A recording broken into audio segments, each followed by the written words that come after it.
Hello friends, welcome my channel. आज के আমি বানাবো আচারের মশলা বানানোর জন্য এখানে দেখুন আমি নিয়েছি জিরে, এখানে নিয়েছি সাদা সর্ষে মানে হলুদ সর্ষে, কালো সর্ষে, বিট নুন নিয়েছি, আমি মৌরি নিয়েছি, আমি আমচুর পাউডার এখানে নিয়েছি, আমি হিং এখানে নিয়েছি, আমি 5 থেকে 6টা ছোটো এলাচ, দারচিনি, লবঙ্গ 4টে টুকরো নিয়েছি, দারচিনি লবঙ্গ নিয়েছি আমি 8 থেকে 10টা, আর এখানে নিয়েছি আমি ধনে, গোটা ধনে, এটাকে আমি একটুখানি রোদে দিয়ে কড়কড়ে করে নিয়েছি সব শুকনো মশলাগুলোকে।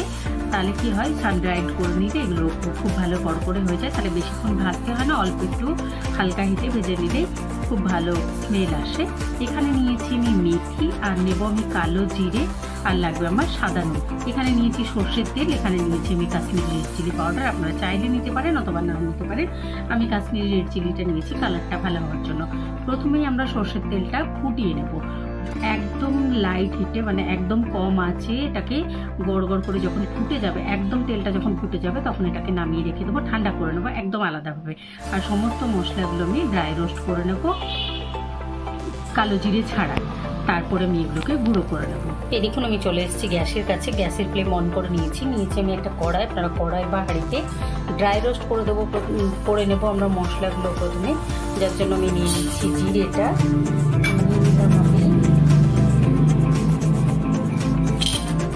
সমস্ত গরম মশলাগুলো নিয়ে নিলাম, ধনেটা নিয়ে নিচ্ছি আমি, মৌরিটা আমি একটু পরে দেব, মেথিটা, এগুলোকে প্রথমে আমি একটুখানি লো হিটে ড্রাই রোস্ট করে নেব। মশলাগুলো আমি ড্রাই রোস্ট করে নিয়েছি 2-3 মিনিট মতো একদম লো ফ্লেমে। আর এখান থেকে কিন্তু মৌরির একটা ভাজা খুব সুন্দর গন্ধ বেরোচ্ছে, ভাজা মশলার, মৌরি, জিরে, গরম মশলাগুলো সব একসঙ্গে যেহেতু ভাজা হচ্ছে। এখন আমি এর মধ্যে দিয়ে দেবো মেথিটা, মেথি দানাগুলো দিয়েও আমি ভেজে নেব।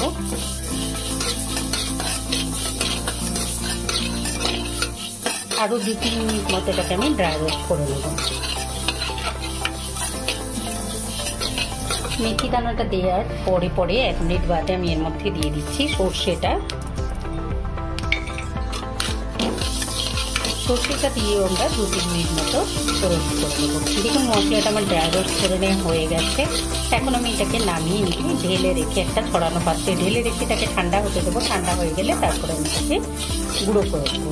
আর গুঁড়োটা একদম আমরা মিহি পাউডার করে নেবো না, একটুখানি যেন দানা দানা থাকে এরকমভাবে গুঁড়ো করে। এই দেখুন আমি ভাজা মশলাটা গুঁড়ো করে নিয়েছি। এখন নিয়ে নিচ্ছি আমি একটা প্লেটের মধ্যে, এটাকে ঢেলে নেব, পুরোটাই ঢেলে নিচ্ছি আমি।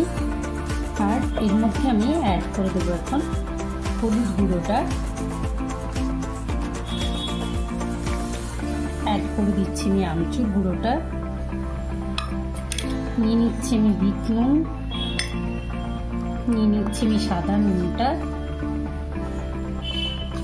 আপনারা যদি রেখে দিতে চান তাহলে এই সময়ে কিন্তু, যদি ফ্রিজে স্টোর করতে চান তাহলে নুনটা মেশাবেন না, নুনটা যখন আচারে মেশাবেন তখন মশলাটা বার করে নিয়ে ওর মধ্যে নুনটা মেশাবেন, নুন, ভিনিগার আর তেলটা তখন মেশাবেন। আমি আপনাদের দেখানোর জন্য নুনটাও অ্যাড করে দিলাম। নুনটা অ্যাড করে দেওয়ার পরে আমরা এখানে অ্যাড করে দেবো গোটা কালো জিরে। আর কালো জিরেটা ভেজে গুঁড়ো করে নিতে যাবেন না, কারণ কালো জিরেটা ভেজে নিলে বা গুঁড়ো করে নিলে একটা তেতোপন চলে আসে, যার জন্য আমরা কালো জিরেটা গোটা নিলাম। আর নিয়ে নিচ্ছি এখানে আমি হিং, 1/4 চামচ নিয়ে নিচ্ছি আমি হিঙের গুঁড়োটা। এবারে পুরো মশলাটা আমি খুব ভালোভাবে মিলিয়ে নেব। এবারে দিয়ে দিচ্ছি এর মধ্যে আমি কাশ্মীরি রেড চিলি পাউডারটা, আপনারা দিতে পারেন অথবা নাও দিতে পারেন, আমি দিয়ে দিলাম, কালারটা বেশ ভালো আসবে, যার জন্য আমি খুব ভালোভাবে এটাকে মিলিয়ে নেব। এই দেখুন আমি মিক্সড করে নিয়েছি খুব ভালোভাবে। এখন আমাদের রেডি হয়ে গেছে আচারের মশলাটা। আপনারা চাইলে এই মশলাটা ফ্রিজে 1 থেকে 1.5 বছর পর্যন্ত সংরক্ষণ করতে পারবেন, এয়ার টাইট কন্টেনারে রেখে। বাইরেও 6 মাস পর্যন্ত এই মশলাটা ভালো থাকবে যদি এয়ার টাইট কন্টেনারে আপনারা রাখেন। এই মশলাটা যেহেতু আমি লঙ্কার আচারের জন্য ইউজ করবো বলে রেডি করেছি, যার জন্য এর মধ্যে আমি লঙ্কা দিইনি। তো আপনারা চাইলে এর মধ্যে লঙ্কা অ্যাড করে চালতার আচার, আমড়ার আচারের মধ্যে অ্যাড করতে পারবেন। আমের আচারে অ্যাড করা যাবে না, কারণ আমের আচারে কিন্তু আমরা যখন আমের আচার করি তখন ওর মধ্যে আমচুর পাউডারটা মেলায় না। তো যে কোনো লঙ্কার আচার আর চালতার আচার, আমড়ার আচার, জলপাইয়ের আচারে আপনারা অবশ্যই এটা ট্রাই করতে পারবেন। আর অবশ্যই আমার রেসিপিটি ভালো লাগলে ট্রাই করবেন, কমেন্ট করে জানাবেন, লাইক করবেন, আমার চ্যানেলকে সাবস্ক্রাইব করবেন। Thank you.